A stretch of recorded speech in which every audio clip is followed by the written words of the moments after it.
Happy Monday. I'll explain in a moment. I will explain in a moment. Thank you for being here.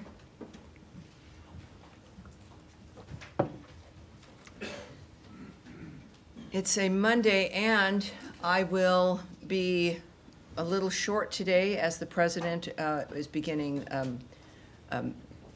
some signings at the White House and the Oval Office. We don't want to conflict, so forgive me in that regard. But I do have a few announcements for you here, and we'll start.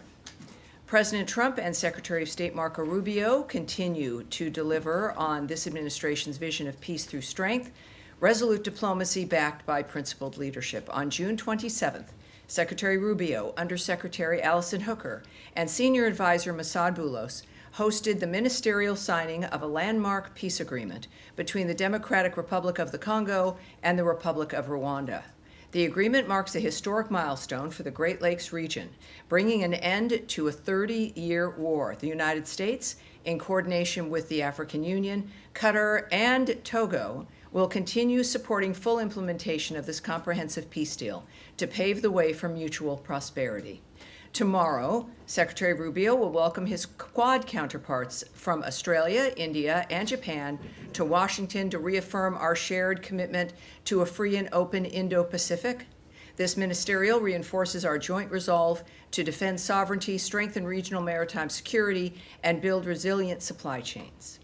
And as you may know, today, President Trump will issue a new executive order lifting U.S. sanctions on Syria, reaffirming his belief that the Syrian people deserve a future of safety and prosperity. This policy reflects the president's conviction that American leadership can unlock new paths to regional stability. Finally, the department's Middle East Task Force ended its activities on Friday, June 27th. U.S. embassies and consulates throughout the region are open and providing routine and emergency consular services. The department also continues to share information and updates with U.S. citizens affected by the conflict. As of today, we have sent nearly 100 security alerts since the onset of the crisis. Additionally, a total of 16 flights departed Israel with over 650 U.S. citizens and lawful permanent residents and their accompanying immediate family members. We are grateful to our partners in the region, particularly Greece, Italy, and Cyprus, for welcoming U.S. citizens on these assisted departure flights, and to our partners in Qatar and around the world. It is a good thing to be able to say that today to you. I now welcome your questions. All right, yes, Humaira. Not that you have anything ever on your mind. Let's do it. Thank you, Tammy. Yes, ma'am. So, a couple of questions. One on Israel. Actually, I was going to ask about Syria, but I'll get to it later. So, Haaretz newspaper last week reported that Israel's military advocate general has ordered an investigation into possible war crimes over allegations that Israeli forces deliberately fired at Palestinian civilians near Gaza aid distribution sites. These are the ones that GHF does, as you know. And then today, Israeli military acknowledged that Palestinian civilians were harmed at these aid distribution centers. So I'm wondering, in light of these assessments, is the administration going to rethink allocating that money to GHF?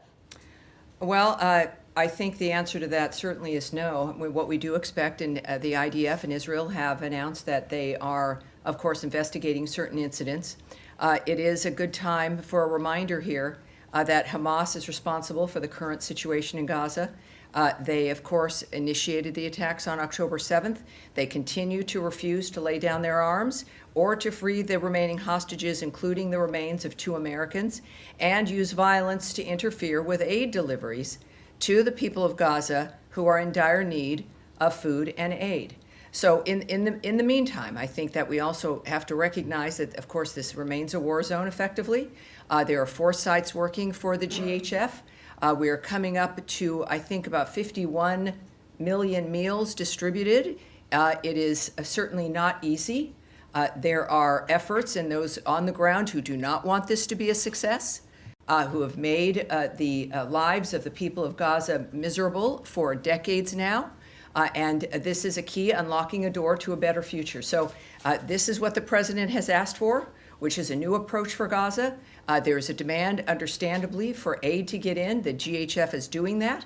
And as we also, of course, decry loss of life and the violence that it continues. But that's why we do what we do, and we continue to work for a ceasefire as well. Yeah, I understand all that. A quick follow-up on that. I completely understand what you're saying. But does the administration have any concern about this? I mean, these are Israeli Israeli authorities accepting that Palestinians have been harmed. Perhaps is the administration thinking about talking to GHF for risk mitigation? Yes, I won't get into the details of the conversations that are had. Obviously, that our work there doesn't stop. We continue on. We're still working. The president noted the other day that there's potential for a ceasefire. We look forward to that. Clearly, it's been maybe a little over a week since American power and Donald Trump's leadership has changed the Middle East forever. So there's still more to do. We recognize that Israel is doing the appropriate thing with investigating certain allegations, and we certainly, like everyone else, will be watching that. And at the same time, we also know that there are people on the ground who want to disrupt and disturb the success of this because of the nature of this industrial complex that has allowed this to go on for decades. So we are working to get aid in, at the same time still working for that ceasefire, still hoping to make the difference for Gaza. And of course, I think our action and the issues with Iran speak to our commitment to changing the Middle East so people can live in peace. Andrea Mitchell. Thank you so much. A related follow-up, acknowledging that obviously Hamas started this on October 7th and broke the ceasefire and are still holding hostages. And some of us have not only witnessed the October 7th video, the IDF video, but the subsequent Nova video, which is profoundly disturbing. Acknowledging all of that. Yes, ma'am. How does the president's aspirations for a ceasefire, now that the landscape has been changed appreciably, how is that affected by the Israeli strikes in Gaza City today? How does he view any of that with alarm? Are there conversations with the government of Israel? I would caution that with reports from the area that we in fact honor the fact that there are investigations and to wait for actual facts. That I think will be very useful. Again, at the same time, we know the president has an excellent relationship with Bibi Netanyahu, that we in fact have made a commitment he has from the beginning of this administration to change that environment. And it's that commitment remains. Certainly, we know the story is that 51 million meals have been distributed through the region, through Gaza. We also know the president has called for new ideas. This is part of that. And the regional partners are acting on that as well. We know this can't continue. Israel is an ally of ours. We, of course, I'm not going to discuss or presume to know the conversations the president's having. That is his prerogative. May I just clarify? Yes, ma'am. I may have been imprecise. I was not referring to any strikes on the food delivery. I was referring to separate strikes that have been reported in the north, in Gaza City, that resulted in several casualties. Well, again, this is a war zone. Hamas has still not put down their weapons. We had a ceasefire, which they violated and refused to engage in another one. We continue, despite all of that, to get another ceasefire, but the ceasefire was broken by Hamas. It's a war.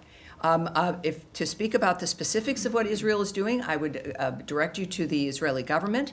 And I think it's important to recognize that this is a process that is ongoing. Our role in this is to help ease the suffering as much as we can. And certainly part of that is going to hopefully get a ceasefire. The president is optimistic, and so we will be as well. Right. Matt Lee maybe has a question. Sure. Thank you, sir. Yes, I do. I do want to ask about Syria, but first I just want to get very, very briefly. I might want to go on and on, How Matt. do you I don't know. how do you decide? Well, my question is going to be very, very. Oh, all right. Yes. How do you decide when it's okay to speak about revoking someone's visa? Because for years and years and years, decades in fact, in covering this building, it's always the mantra has been visa records are confidential. And yet we have a situation where an entertainer in the UK has had his visa revoked very publicly by the Deputy Secretary of State in a tweet, retweeted by Secretary Rubio and confirmed by other officials. So what's the deal with this law? Does it not really apply unless you want it to? Unless you don't want to talk about it? Well, yeah, I can't speak to the decisions at the times of when to discuss something of this sort. What we do know is a very public dynamic with individuals. We have a very public policy and procedure and process now that we're discussing regarding national security and how we are handling the visa process. In this particular case, of course, what you're referring to is the tweet from our Deputy Secretary of State, Christopher Landau, that the State Department has revoked the U.S. visas for the members of the Bob Villain band in light of their hateful tirade at Glastonbury, including leading the crowd in death chants. Foreigners who glorify violence and hatred are not welcome visitors to our country. Now, we've stated that when it comes to how we vet people, if they are going to be coming here to be helpful, to be nice people, to be great tourists, or if they're coming for other reasons, that every sovereign nation has a right to decide who's going to come to this country. So we've been public about that standard. And this was a very public event that violated, as you've seen from the Deputy Secretary's tweet, that very basic standard about the nature of who we want to let into the country. That's all right. It is important the American people support us taking care about who comes here.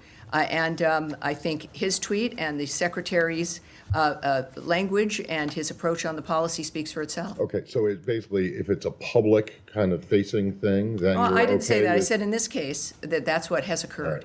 And I think that it's, the policy certainly is clear for individuals, but when we're thinking about the nature of the policy itself that has been publicly discussed, they chose to do so this time. And then just also very briefly on Syria, there is this, as you mentioned, the president's going to be signing this executive order Correct. shortly in the next 10, 15 That's minutes or so. Can you give us an idea what the State Department component of the impact of what this will do? What is state? Because I know it's Treasury and Commerce Right. all involved. So what happens at the State Department after this EO is signed?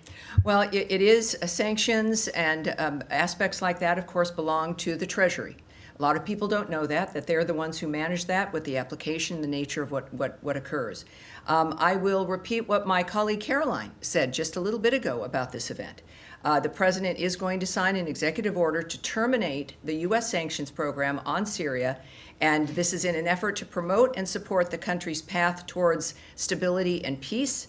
The order will remove sanctions on Syria while maintaining sanctions on the former President Assad, his associates, human rights abusers, drug traffickers, persons linked to chemical weapons activities, ISIS members and their affiliates, and Iranian proxies. Again, this is an action that the president has promised and shocked the world within Saudi Arabia, because when he first announced this plan, he is committed to supporting a Syria that is stable, united, and at peace with itself and its neighbors. So in this particular application, of course, this is about the Treasury, it's about the White House, and certainly our special envoy, Ambassador Barrack, and his now application and work getting that country back on its feet. All right, Sean.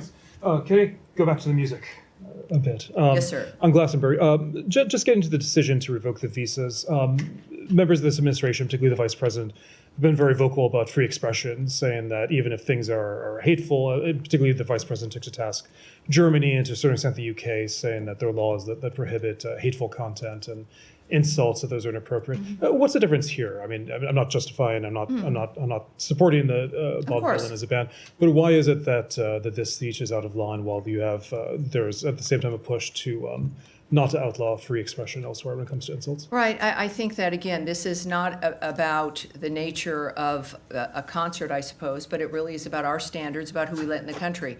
That we're not telling people what they can sing about or what they can say. It's not involved here at all. They obviously felt free to say what they were saying and chanting at Glastonbury, and they can do that. And we can do what we do. So it really is about the issue of national security, about issues of violence, the increase certainly of anti-Semitism, but of terrorism in general. That dynamic, the crime in the United States, what happened with the open border, the transnational gangs that are here, this kind of wanton dynamic that has ruined American lives, that has created cities that are unlivable, and every American deserves better. They deserve to know they have leadership, as we do now. And that's why they voted for Donald Trump, was simple, basic law and order, respect for your neighbor, and if you're coming to this country, respect for the people who are here. So I think that when we think about why you have a visa system, which is in part to vet and to stop and to ask questions, is to take that seriously. Well, can I just pursue that in one other case of free expression? Hungary, Prime Minister Orban, who of course is a close ally of the president, tried to ban a pride parade this weekend. Tens of thousands and hundreds of thousands of people came out. Does the U.S. have a view on that? Do you think that it's justified to ban an LGBTQ pride parade? Well, when the vice president or any of us speak about the nature of policy, or I think what's important regarding freedom of expression, that's our plan and what we feel is important to convey, and then what countries do is their business. Events happen all over the world, as we know, every day, which the United States has no comment about. And we have nothing to add on this matter. But again, I think it's about what what countries do, the choices they make with their nations, and what citizens do and how they respond to that. With respect, I mean, the U.S. did criticize the UK over bans on anti-abortion protesters. Mm-hmm. Is there any contradiction and not saying Well, anything about again, I'm not going to speak to individual situations or instances or comments that are made. Again, we have events that happen all the time all over the world, which might be worth commenting on, but we don't comment on all of them, I think, for a very good reason. Yes, sir. On events happening all over the world.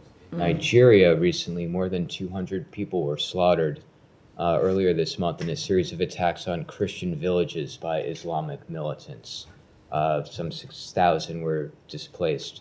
What's state doing to address this? Is there anything state can do to address this? Well, I can't speak about what is being discussed now or is in any kind of diplomatic conversations or planning, et cetera, but I'm going to be briefing again on Wednesday. Today is a unique week because we have the Quad with the Secretary tomorrow, which I'll be a part of. So we'll be briefing on Wednesday. Let's take that back and find out where that stands and what our plans are. I'll have that for you. Yes, sir. Thank you, Tanya. We'll move to Ukraine, if I may. Russians are stepping up their air attacks on Ukraine, which happen to be larger than ever before. The president on Friday addressed the Ukraine issue, and he said that Putin, quote unquote, respects our country again. Well, hours after that, Putin unleashed the largest ever air attack on Ukraine. Do you think Russia respects President Trump? I'm sorry, do I think? Do you think Russia respects President Trump? And President Trump says that they respect me, and next thing we see, hours after that, they launch the largest air. Well, I don't, I've certainly, for obvious reasons, refused to characterize the most powerful man in the world who is saving this country and the world at this time, but I can tell you other things that he has said, most recently on the 25th. He said, I consider him, Putin, a person that's been misguided. I'm very surprised, actually. I thought we would have had that settled, talking about certain issues. He also said, he called the other day, he said, can I help you with Iran? I said, no, you can help me with Russia. You help me to get a settlement with Russia, and I think we're going to be able to get that done too. And also on Putin's ambitions regarding Ukraine. He said, I know one thing is that he'd like to settle. He'd like to get out of this thing. It's a mess for him. So the president, in negotiating and dealing with some of the worst conflicts, certainly that we've ever had, the carnage that is going on, the president is the one person who's been able to bring everyone to the table, who's willing to talk to everyone, who has the power of the United States at his back and the support of the American people. And I think that he understands, and he has repeated again within the last few days, just his frustration and lack of acceptance at the attacks that have gone on in Ukraine by Russia, and that it has to stop, that there are too many people dying. This remains a key element for his administration. It is a key part of the work that his administration as a whole is doing, is our support for Ukraine and the need for that carnage to stop. For some of us, Tamit covered President's trip last week, and you addressed from the podium his signature achievement, which is 5% of GDP spending among NATO members. Lavrov today called it catastrophic, and he said that defense spending decision could lead, quote unquote, NATO's collapse. How did you read that? Yes, I'm not going to speak to that, but what we do know is what apparently bothers Russia is the fact that NATO is going to be strongly returning to its original roots of being a deterrent. And that is what NATO's job has been. The advancement of their commitment to defense is remarkable, and not only we of course support NATO completely, and their role is imperative for a safe and stable Europe, and that's the point. Being a deterrent, this kind of defense spending helps them achieve that. And of course, it is something that would not have happened without President Trump's encouragement and demand. And so we're excited about that. I'm like, yes, sir, in the back there. Thank you very much. Two quick questions. Some regional sources said this week or next week, the U.S. representative to Syria will meet Mazloum Kobani and Prime Minister Masroor Barzani in Erbil. Can you update us about that? No, I can't speak to any ongoing meetings or meetings that may or may not be coming up. And second question about Iran. Iran's representative to United Nations has said that the conditions are not favorable for negotiation with the United States. What is your response to this statement, and what is your message would you like to send to the Iranian people? Well, to the Iranian people, of course, as we've always been saying, is that every country is in the hands of its own people. When it comes to what Iran's leadership is saying, of what's left of it, the president's words and the president's position is the one that prevails here. It is his guiding hand, and he has been very transparent about his opinion, his desire for Iran to move into the normal order with countries, but also his awareness that, as he has stated, that he continues to be willing to do whatever is necessary to make sure there's peace in the region. And now this is the unusual point because of the president's schedule. It is 30 past the hour. I'm going to wrap it up today, but I will see you again on Wednesday. And you know how to reach me here. I think I've got an email. All right, thank you, everyone. Have a great day. I appreciate it. Thank you. Thanks for your patience.